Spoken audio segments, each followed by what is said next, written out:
Some say the story of the Seventh-day Adventist Church cannot be told without mention of Andrews University. The school was established more than 150 years ago by the founders of denominational Adventism.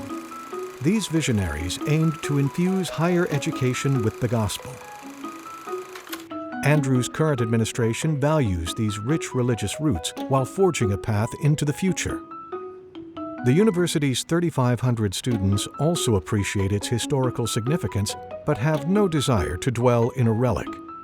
Yet many Lamson Hall residents do just that. This dormitory is for female undergraduate students. Its original structure was completed in 1948 and has since received renovations. But Lamson Hall's West Wing was added in 1967 and hasn't been updated since. Originally, I'm from Mandeville, Manchester, Jamaica, and the only reason I'm at Andrews is I'm a legacy kid, kind of. Both my grandparents, my mom, and a couple other relatives were at Andrews before I was. So there's a long line of us. Anna represents a population of international students who rely on Lamson as a second home while so far away from their real one. But the condition of its rooms make it harder to feel comfortable. When we walked in, the first thing my mom said was nothing has changed. They were just pretty outdated, to say the least. Needed a little TLC. The carpets weren't necessarily the best they could be. A couple of them had holes. My freshman year, one of the sinks fell off the walls. These were just the issues residents could see, but a far more serious problem lurked under layers of drywall and insulation, out of sight, but not out of mind. Plumbing was always an issue, and we've had people move in, and just later on that day, their room is flooded. The drain pipes are old cast iron, and they're starting to rust out or to split and leak.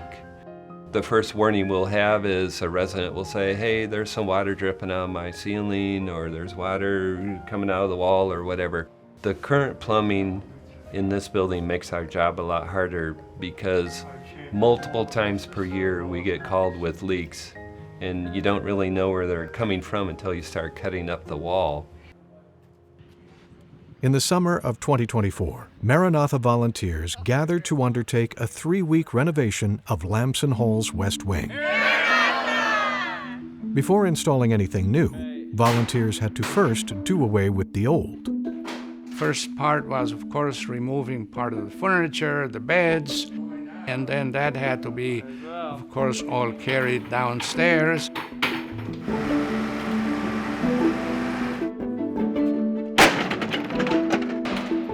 We were removing vanities from the girls' rooms.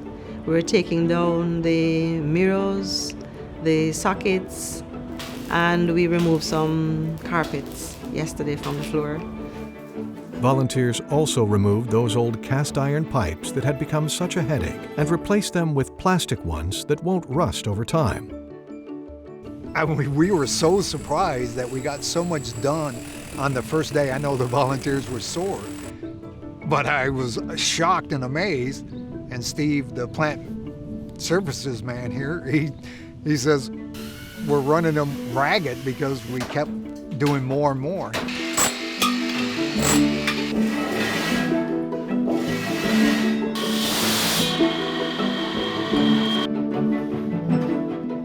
After demo work was done, the facelift could begin. It's exciting, challenging in some parts, yes, I must admit, but I'm working these little muscles. So when I came the first 2 days, I was really tired, but I asked God for strength to help me to work on the projects. And today, as the days go by, I feel myself being more and more strong. See, I can carry mine with one hand.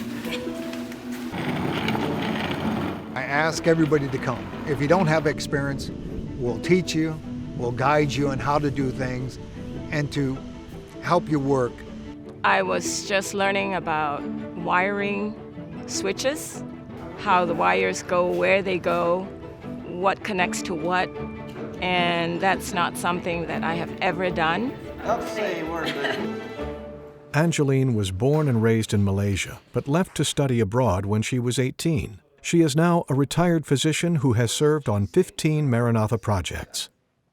It's like a reunion, and it's just a lot of fun. It adds an aspect to life in retirement and otherwise that is different outside of your regular life at home. But the project at Lamson Hall was important to Angeline for another reason.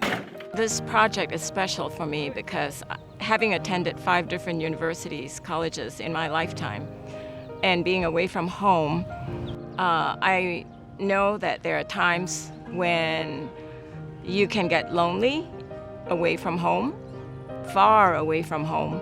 So this project definitely is very special for me because I know that the women who are going to come here and stay in this renovated space will have a welcoming environment, a space that they will call home for the next however many years they're going to be here. Andrews is home to a lot of international students, to say the least. Knowing that these rooms are being renovated makes it easier to feel comfortable in your home away from home. Whenever you improve an environment, you bring a new spirit. You bring a positivity, an excitement, an optimism to that space. And I think for the young ladies who will be living in these dorm rooms, I think they'll be refreshed. After 3 weeks, 61 volunteers had renovated 23 rooms and 12 bathrooms. They dedicated these efforts to each room's future occupants. As I go into each room, I am impressed to even say a word for somebody who's returning or somebody might be new, coming in for the first time, that the good Lord will show up and His presence will always be in those rooms so that they can feel Him. Even if they don't know Him, they'll know that a presence is there. God's guidance can be seen in the rich history of Andrews University. And with the help of Maranatha volunteers, it will be seen in the future too. Their efforts have blessed students with better living spaces, and these rooms will continue to be a blessing for years to come.